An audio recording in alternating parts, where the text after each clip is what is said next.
¿Qué tal? ¿Cómo va? Bien, contento y contento no solamente por lo que sucede dentro propiamente de la radio, sino que uno de los últimos libros que comentaste, que lo subimos a las redes sociales, a YouTube, fue agradecido y comentado por la propia escritora, por la Alguien propia a quien escritora. contarle todo. Sí, nos hizo ahí una mención, Joana D'Alessio, así que le agradecemos mucho. No nos hizo, te hizo a vos. Nosotros no servimos para nada, vos sos la que lo No, haces. nos hizo a mí y a mi club de tercera edad. Vos sabés que yo soy una pyme, Mauro. Varias personas habitan en mí. Cuando Daniela es una marca. Qué Yo hablo grande. en plural porque, bueno, nada. Soy Diego Maradona. Qué- Primero uno habla en plural, después pasas a hablar en tercera persona. O sea, pero ahí tenés que ser como re famoso. Qué grande. Es Dani, mi equipo, ¿entendés?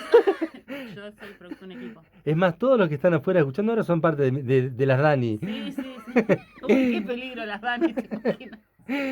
Dani, ¿con qué nos vas a deleitar hoy Bueno, hoy voy a hacer literariamente? un pequeño cambio de ángulo de la información. Veníamos con libros publicados muy recientemente y traje uno que en realidad originalmente es del 2002, Ujú, que es Un río llamado Tierra.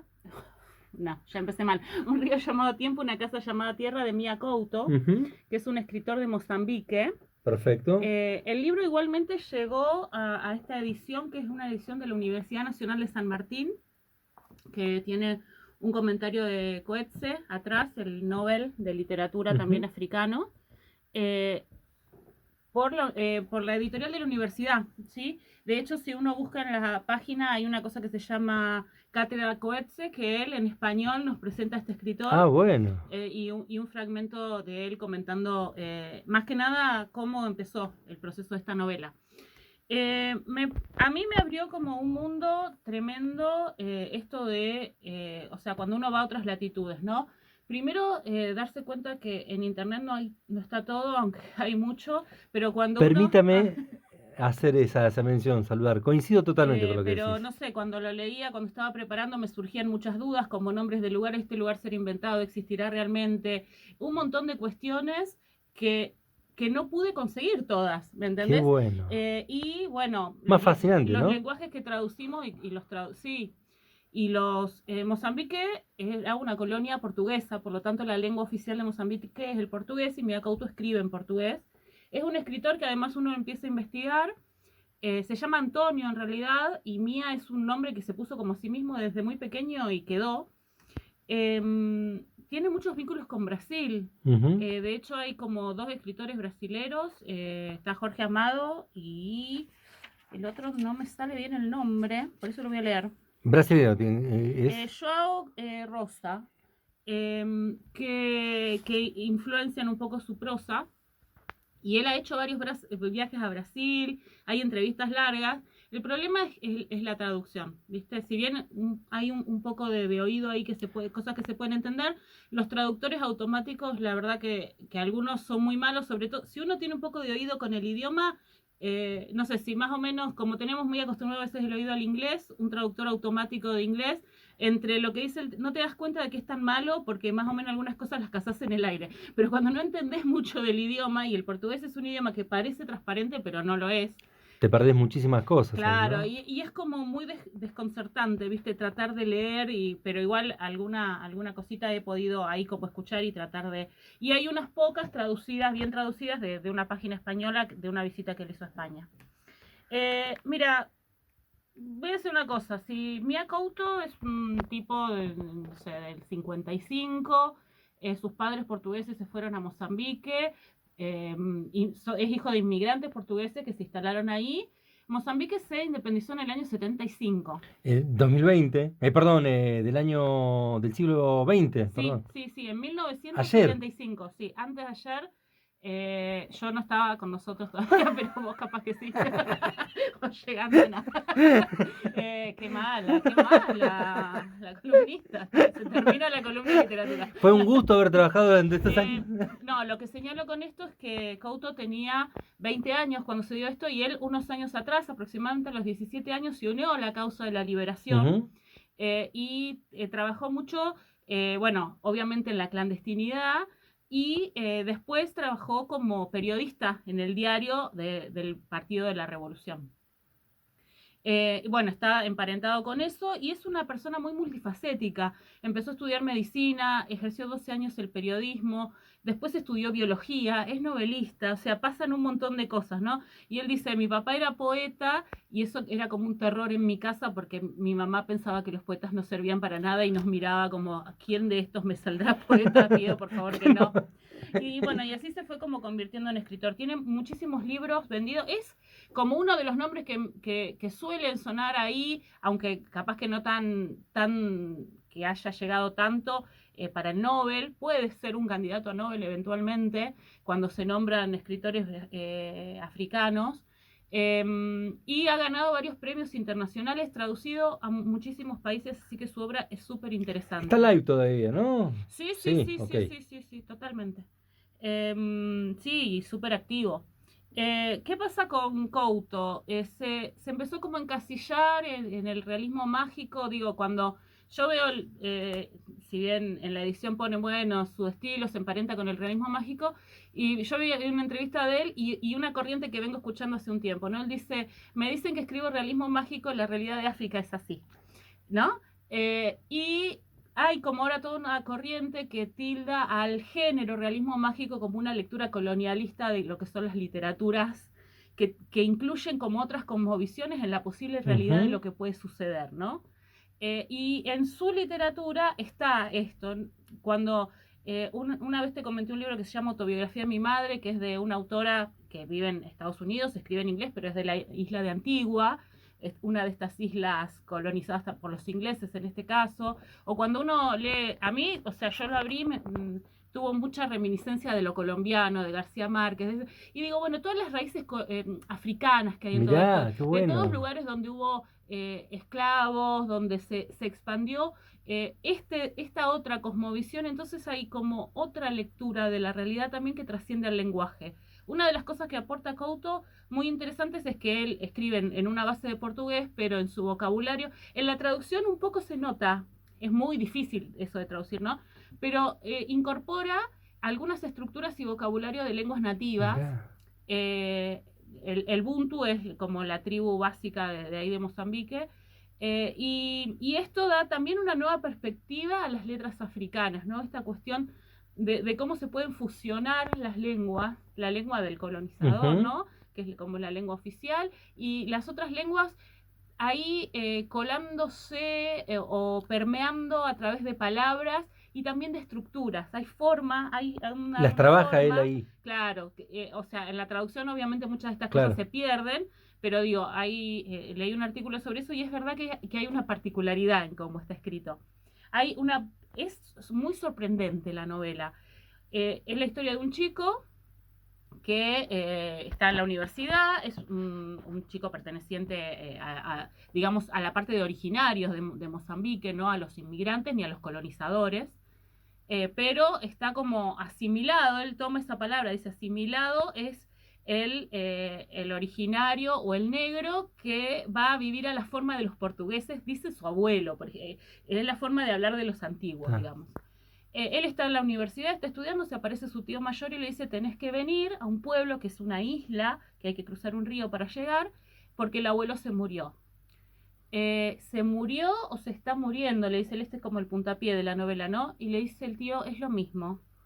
Y acá empieza un viaje porque lo que se encuentra este chico que vive en plena ciudad, que ya está como asimilado a lo occidental, es reencontrarse con un pueblo que parece como un poco detenido en el tiempo, donde funcionan las viejas costumbres, pero a la vez está totalmente rodeado ya por depredadores, ¿no?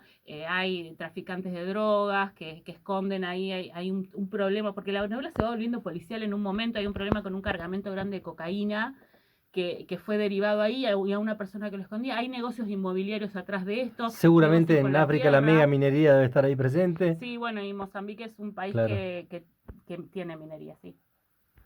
Muy bueno lo que estás contando con respecto a esto, ¿no? Saber bueno, ahí lo que está contando el autor principalmente es también un tipo de resistencia cultural en un momento dado, ¿no? Sí, porque precisamente habla como de un momento de impas. Este pueblo que es una isla está como en un abandono. ¿Es un pueblo real? Perdón. Eh, no en sí, tiene Ok. como un nombre el pueblo, Ujú. pero sí el lugar. De El hecho, lugar. él o sea, se inspira para escribir esta historia. Él un año trabaja como en una estación, en su trabajo como biólogo, Ujú. digamos, y viajaba a esta isla y tenía que atravesar un río, y era un viaje de 2 horas. Y él dice que ahí en ese viaje tuvo la percepción de que no era un viaje geográfico nada más, y de que estaba llegando a un lugar donde la jerarquía entre los vivos y los muertos no era la misma, donde estaban sucediendo cosas distintas, y eso le hizo nacer esta novela donde precisamente lo que pasa es que este chico llega y el abuelo dejó de vivir pero no está muerto. Entonces no lo saben explicar un médico, traen un médico blanco y entonces algunos parientes dicen, bueno, pero ¿qué vamos a confiar en el médico blanco? Otro, el hijo menor que quiere vender la casa, está totalmente cooptado por el capitalismo y quieren esta casa la vamos a vender, y acá va a haber un golf, y acá va a haber un hotel, y acá va a haber no sé qué, y en toda la corriente está de que quieren como depredar esta isla y Ujú. sacar a los originarios.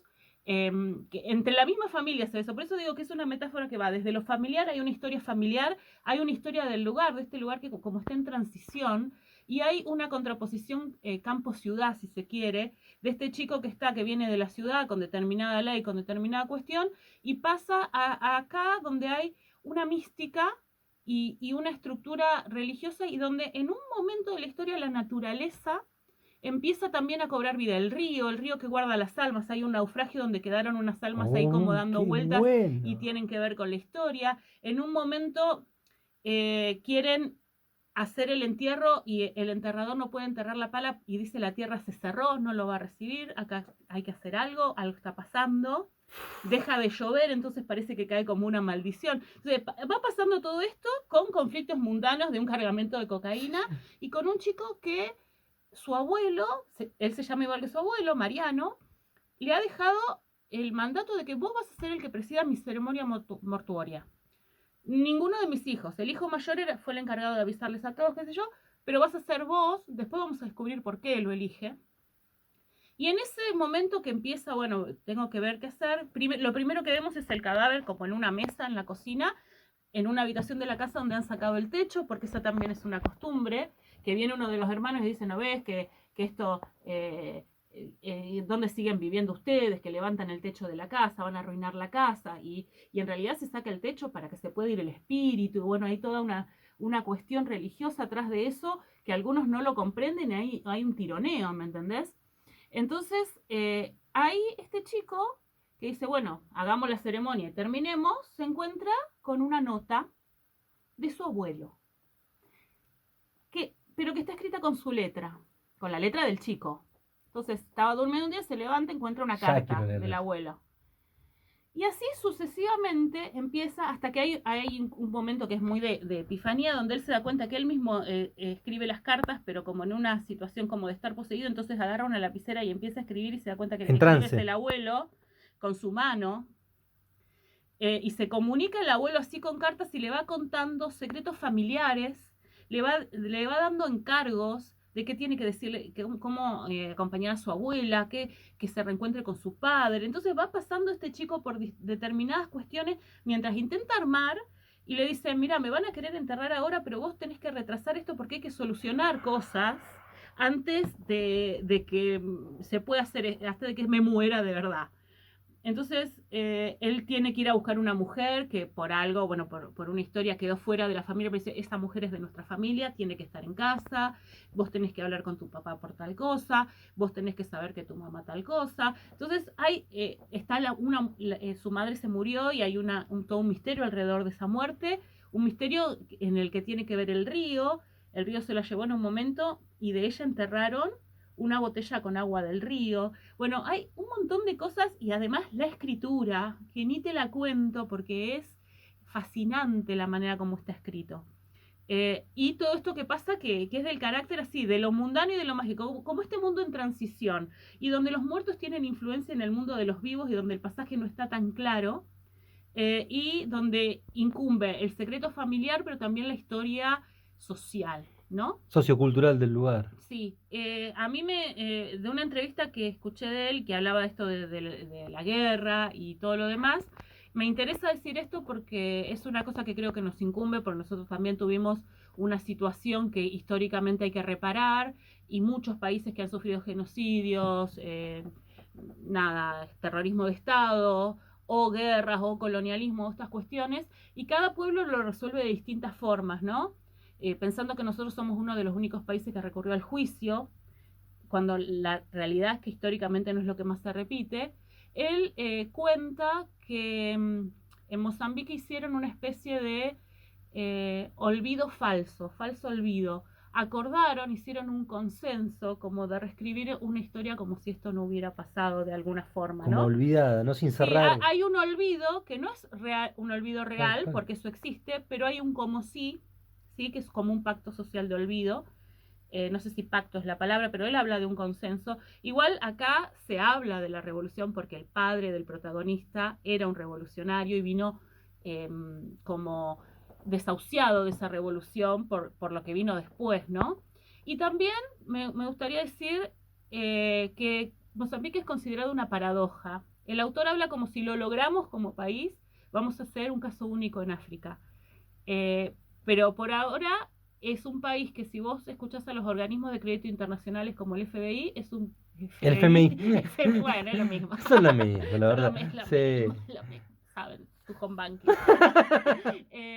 Si vos escuchás organismos de crédito internacionales te van a decir que es un caso exitoso de cómo utilizan la ayuda que reciben de afuera, pero al mismo tiempo es uno de los países más pobres y con mayor desnutrición de África. Entonces, por eso hablan de que es paradojal la situación, porque hay como un crecimiento, como una cuestión para un lado, pero por otro lado hay una pobreza extrema.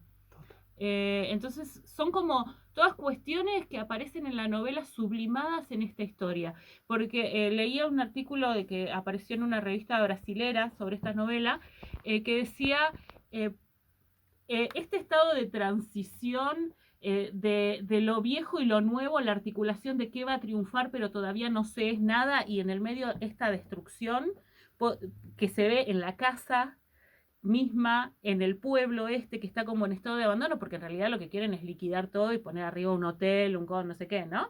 Entonces todavía no está eso, pero todavía no se fue lo otro, y dice, en este estado de transición incluso podemos entrever lo que es el África actualmente. Entonces, tiene como un montón de niveles de lectura la novela, es maravillosa, la recomiendo un montón, y voy a tener la suerte de el grupo de lectura mañana, vamos a estar discutiendo esta novela. ¿Grupo de lectura que se pueden armar o ya está En completo? realidad se escriben todos los meses, están publicadas las novelas mes por mes.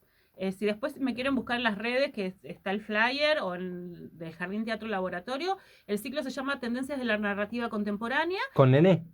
Lo hacemos con Nene Guitar y todos los meses elegimos una novela. Esta es la novela de este mes. Así que todos los que se anotaron este mes y que ya la están leyendo, seguramente ya la están terminando, la vamos a estar discutiendo mañana. Pregunta, además de la discusión de mañana, ¿está cercana en Caleidoscópica? En Caleidoscópica no, es más complicada de conseguir, pero se consigue todavía, está en Argentina, porque ya te digo, es una edición de Universidad San Martín.